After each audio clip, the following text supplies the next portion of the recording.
Hello YouTube, this is a 2005 Cadillac STS and it has the 3.6 liter V6.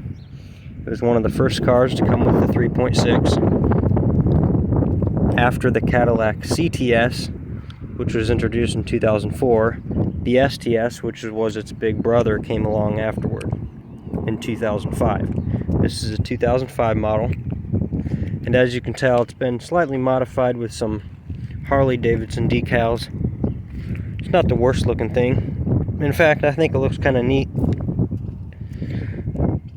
It's got polished headlights. One of these headlights was actually newer than the other, but that one didn't polish out too good. There's your Cadillac logo on the front. Some stuff's been blacked out. As you can tell, the little trim piece there has been blacked out. I think the grill's been blacked out. The wheels have been blacked out. It's got four-wheel disc brakes with ABS. It's got a little bit of rust starting there. None on the other side.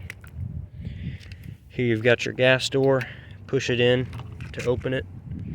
This car, it says it just takes 87 for the 3.6.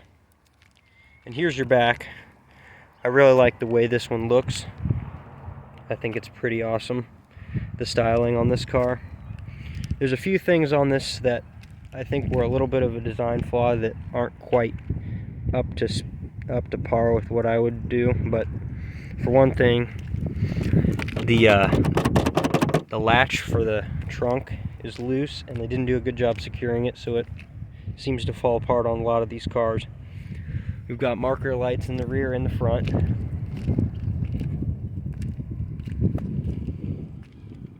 Harley Davidson badges. Fog lights too. A little bit of peeling going on in this bumper, I'm not sure. But with a car this old, I'm not too surprised. Some nice big windshield wipers. We'll take a look inside now. Here's your door panel. It's got pockets, 4 automatic windows. Not a lot of cars had that back in 2005, so that was a pretty cool feature. Automatic up and down. We can go in here and press the down on the button, and you can see the windows go automatically down and automatically back up. That's true for both the front and the back windows. They are fully automatic. They work nicely. You've got like a 6 or 8 way power seat here with lumbar. The lumbar doesn't work in this car, but everything else does. The seat moves up and down well. Here's the steering wheel. It's a decent steering wheel. It's not my favorite design, but it's got radio controls on it. This one doesn't have the heated wheel. The higher model would with the V8. It's got a cup holder here that actually closes up, which I think is designed well.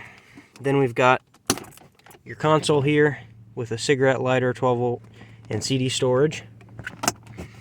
This car has a 5-speed automatic transmission. So after the 4 speeds that GM had made, they decided to use a 5-speed for a short time. Think through 08, 05, or 04 through 08. Then they got the 6 speeds, but this one's got a 5, and it's got the manual shift ability. It's got the Bose sound system, and this, folks, has a very, very good sound system. It's one of the best that I've ever heard. It's right up there with the Park Avenues of 2004. Let's get to the back seat here. Got one of the floor mats here. But pretty simple design, doors and everything. Nice design. Pockets in the rear seats. Then you've got rear climate too, just vents, no controls on this model. It's got an ashtray. Of course, the wooden end on that's broke off, but very nice car. It's clean. It's been pretty well taken care of. There has been kids in this car, but not very often. It's got a cup holder console back here, and then also your trunk access, which is nice. You can fit longer things in here. You've also got lights in the rear as well as your backup beeper there. It's got airbags in the walls in the back here. It's got handles on both sides with hooks, and then you've got your own little switches for the windows. Looking up to the front, From the back, you've got your STS badge over there.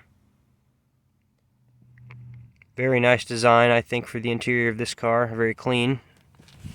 Really nice for 2005. You got your Cadillac placards down there on the bottom. These are, I believe, 17-inch wheels. So these are the original alloys that were on it. Not bad looking, but I think they look better black in my opinion. The way this car is looking. There's your rear Cadillac symbol. A little faded, but I really like how they did the tail lights on there. It's just really awesome look to it.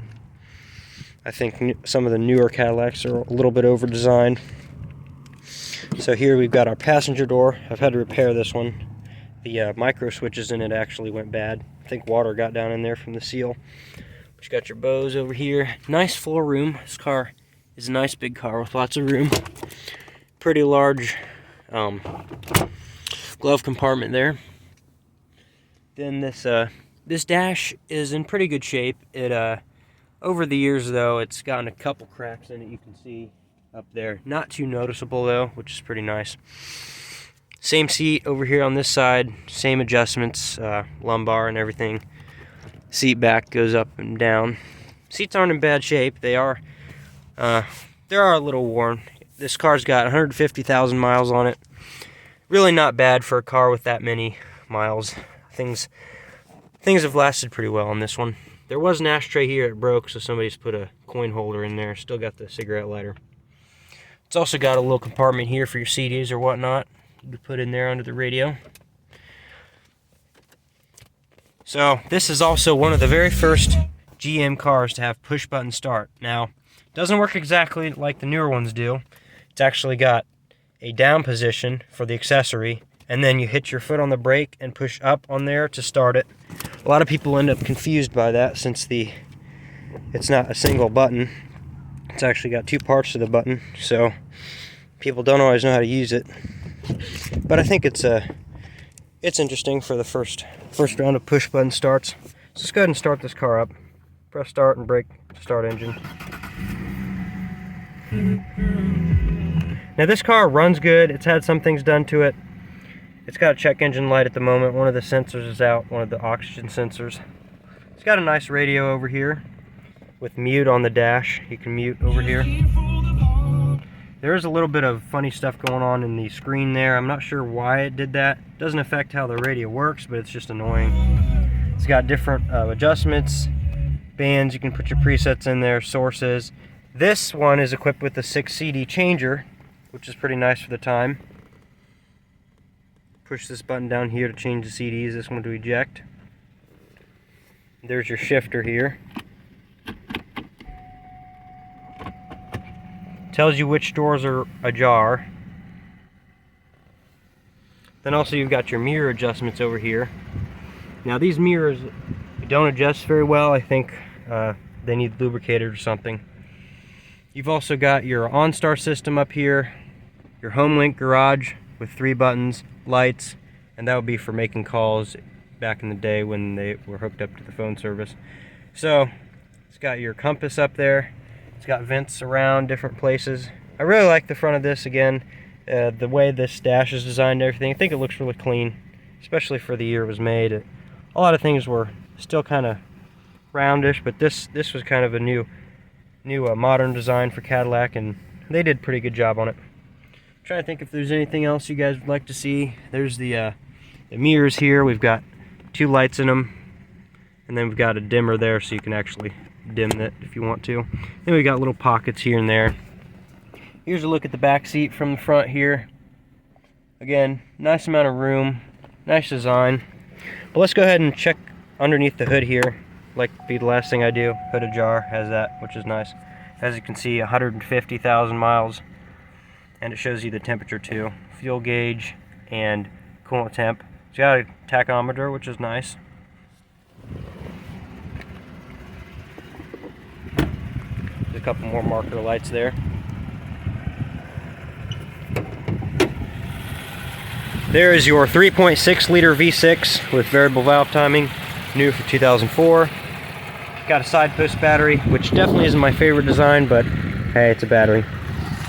Your belts are pretty easy to access on this one. There's a little bit of squeak on this one. I think the tensioners need replaced. This one's got an aftermarket air intake system and a horn. It's got a pretty noisy horn. But yeah, V6 engine. It's had a newer coolant tank put on it since the original one cracked. It's got a oil filter up here on the top, so you don't need to get under the car to change the filter, which is pretty nice. I like it when they do that.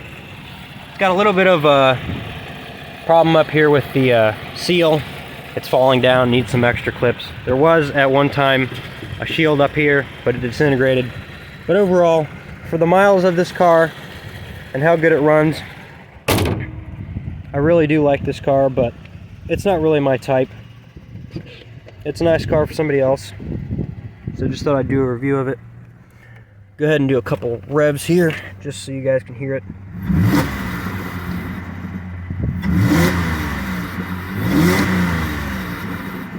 Sounds pretty good. May have a little bit of a leak back there. Haven't been under this car too many times. But really, again, guys, just like I said, for the mileage, this car has held up significantly well. These are good cars if you take good care of them. They are good cars, but if you don't take care of them, they can be a real hassle. And trust me, I know. This car, the interior's been taken good care of. As for the engine and other things, not really that good. I've had to do multiple things to it, but at the time now, it's in good running condition. I've had to do a lot of sensors and some wiring things. But do make sure you change the oil often in these cars. They are pretty much unforgiving if you don't. Some of these will burn oil. This one leaks a little, doesn't burn any, but nevertheless, you just want to check your oil often. These engines, they will kick the bucket on you if you don't keep oil in them. Trust me, I know. Now, there is a size spare tire in here. It's actually pardon the mess here. All the stuff from the car is put in here. This isn't my car, but just trying to get a view of the spare down here. There should be an area we can grab it here. So there is a spare down in there. It's actually a alloy wheel, not a steel wheel. So it's really small. I had to use it once. It was kind of crummy. Not bad though. Then you've got your subwoofer. This has got an amazing sound system. One of the best I've ever heard, as I said. There's your rear lights. Some other things. Not in a bad size for the trunk. Not as big as some of the Buicks, but definitely a good size.